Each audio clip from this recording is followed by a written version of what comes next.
میرے دل میں درد کے پیڑ ہیں، یہاں کوئی خوف خزاں نہیں۔ یہ درخت کتنے عجیب تھے، سبھی موسموں میں ہرے رہے۔ السلام علیکم، میں آپ کے سامنے ایک بار پھر دلی سے آپ کی آواز ایمن رضوی۔ آج میں ایک ایسا مدعا لے کر آئی ہوں شاید جس پر میں بات کرتے ہوئے 2-3 دن سے بہت زیادہ پریشان تھی کہ اس پہ بات کروں نہ کروں، کیونکہ میں جن کے بارے میں بول رہی ہوں وہ بھی میرے اپنے ہیں، اور انہوں نے جن کے بارے میں بولا ہے وہ بھی ہمارے اپنے ہیں۔ میں بات کرنے آئی ہوں محمود مدنی صاحب کی۔ محمود مدنی صاحب ایک اسٹیٹمنٹ ان کا بڑا وائرل ہو رہا ہے، بلکہ ان کے تو اسٹیٹمنٹ وائرل ہی ہوتے رہتے۔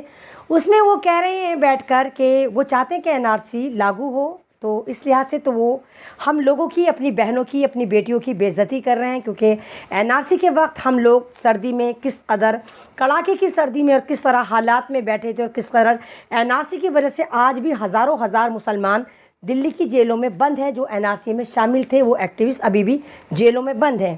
کتنی یوپی میں بھی گولیاں ماری گئیں جب وہ بجنور میں پروٹیسٹ چل رہا تھا یا کانپور میں پروٹیسٹ چل رہا تھا، سیدھے وہاں پہ گولیاں ماری گئیں۔ لکھنؤ میں پروٹیسٹ چل رہا تھا، مطلب اس پروٹیسٹ کی وجہ سے بہت سارا ظلم بھی ہماری قوم نے اٹھایا، اور یہ ایک ایسا پروٹیسٹ تھا جو بھارت کی مسلمان بیٹیوں نے ہمت کر کے اپنے سر پر اٹھایا تھا، اور NRC لے کر وہ سڑکوں پر بیٹھی تھی۔ لیکن محمود مدنی صاحب نے ایک ہی جھٹکے میں کہہ دیا کہ نہیں، وہ جو میری بہنیں بیٹھی تھی وہ غلط تھیں اور NRC لاگو ہونی چاہیے۔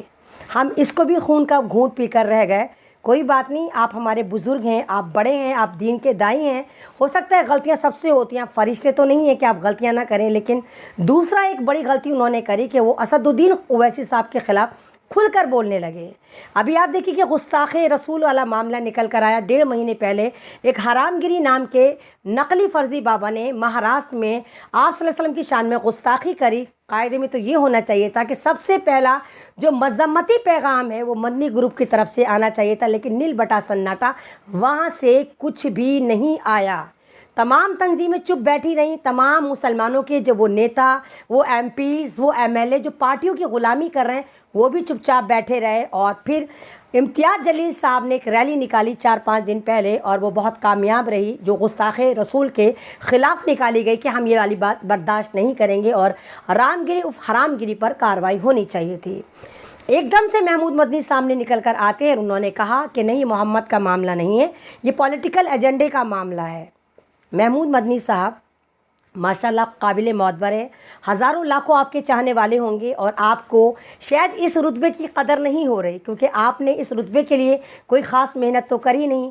یہ جمعیت جو ہے وہ 100 سال پرانی ہے، اور یہ آپ کو تھالی میں پروس کے آپ کے آباء و اجداد دے کر چلے گئے ہیں۔ بہت ریپوٹیٹڈ پد تھا، اور آپ کی جمعیت کا نام علماء ہند ہے۔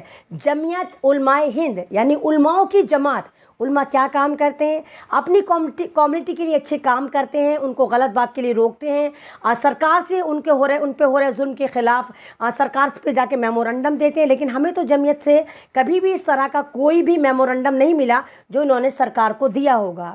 آپ کو بتانا چاہوں گی میرے ناظرین، اگر آپ جانتے ہیں، سننے والے جانتے ہیں، بھاگلپور دنگا ہوا تھا بہار میں جب کانگریس کی سرکار تھی، ہزاروں ہزار مسلمانوں کو مار دیا گیا تھا، اور اوپر سے گوبھی اگا دی گئی تھی تاکہ پتہ نہ چلے کہ وہ نرسنہار کانگریس کے دوارا وہاں پر کرا گیا تھا، اور سیدھا فوج نے اور وہاں کے ہندوؤں نے بھاگلپور میں کئی ہزار مسلمانوں کو شہید کر دیا تھا، مار دیا تھا، قتل عام کر دیا تھا۔ ٹھیک اسی وقت اتر پردیش کے ہاشم پورہ جو میرٹھ میں، وہاں بھی ہزاروں ہزار مسلمانوں کو سیدھا فوج نے مارا تھا، یوپی کی ملٹری نے مارا تھا، CRPF ہوتی تھی اس نے مارا تھا۔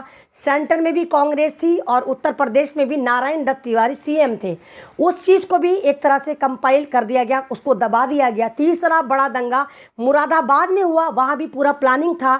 مراد آباد میں 1980 میں عید کی نماز کے وقت مسجد کی عیدگاہ جو تھی اس کے اندر باقاعدہ خنجیر کو چھوڑا جاتا ہے، اور وہاں بھگدڑ مچ جاتی ہے، اور پولیس والے سیدھا فائرنگ کرتے ہیں، جس میں 1000 سے زیادہ جو نمازی مسلمان تھے وہ شہید ہو جاتے ہیں۔ اور اس کے بعد 13 اگست، 14 اگست، 15 اگست 1980 تک وہ دنگا چلتا رہا، اور آج تک اس کی کوئی سنگل FIR نہیں ہے۔